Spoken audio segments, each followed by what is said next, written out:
सकारात्मक और नकारात्मक सोच। एक नगर में एक धनी व्यापारी रहता था। एक दिन व्यापार के सिलसिले में वह यात्रा पर निकला और मार्ग में एक घना वन था जिसे पार कर उसे अपने गंतव्य तक पहुंचना था। लेकिन चलते चलते वह बहुत थक गया था, इसलिए एक वृक्ष के तले वह सुस्ताने के लिए बैठ गया। सुस्ताते हुए उसे प्यास लगने लगी, लेकिन वह पानी लेकर नहीं चला था। वह सोचने लगा, काश मेरे पास थोड़ा पानी होता जिससे मैं अभी अपनी प्यास बुझा पाता। उसके यह सोचते ही एक चमत्कार हुआ और उसके समक्ष पानी से भरा एक घड़ा प्रकट हो गया। पानी से अपनी प्यास बुझाकर वह तृप्त हो गया। कुछ देर बाद उसे भूख लगने लगी, लेकिन उसके पास भोजन भी नहीं था।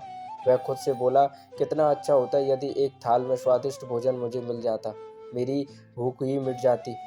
उसके ये बोलते ही साथ में पुनः चमत्कार हुआ और विभिन्न व्यंजनों से सजी एक थाल उसके सामने प्रकट हो गई। उसने पेट भरकर भोजन किया, जिसके बाद उसे नींद आने लगी। वह मन ही मन बुदबुदाया, मैं इस पथरीली जमीन पर कैसे सोऊंगा? काश यहाँ पर एक नरम बिस्तर होता। तो पलक झपकते ही उसके सामने एक आरामदायक बिस्तर प्रकट हो गया। वह उस बिस्तर पर लेट गया। उसे महसूस होने लगा मानो वह स्वर्ग में है, जहाँ एक के बाद एक उसकी समस्त कामनाएं पूर्ण होती जा रही हैं। वह अनभिज्ञ था कि जिस वृक्ष के नीचे वह लेटा हुआ है वह कोई साधारण वृक्ष नहीं बल्कि एक कल्प वृक्ष है, जिसमें सभी इच्छाओं की पूर्ति करने की शक्ति थी।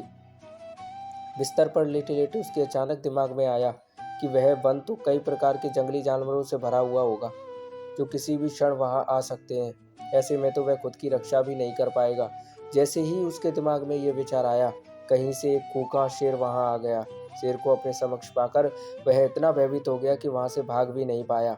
शेर ने उस पर हमला कर दिया और उसे मारकर खा गया। और इस प्रकार एक नकारात्मक विचार ने उसकी जान ले ली। सीख। इसलिए कहा जाता है कि मनुष्य अपने विचारों से गतिमान होता है। सकारात्मक विचार सर्वदा सकारात्मक परिणाम की ओर ले जाते हैं। इसलिए हमें हमेशा सकारात्मक सोच रखनी चाहिए।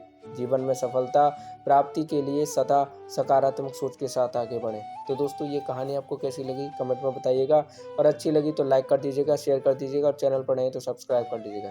थैंक यू दोस्तों।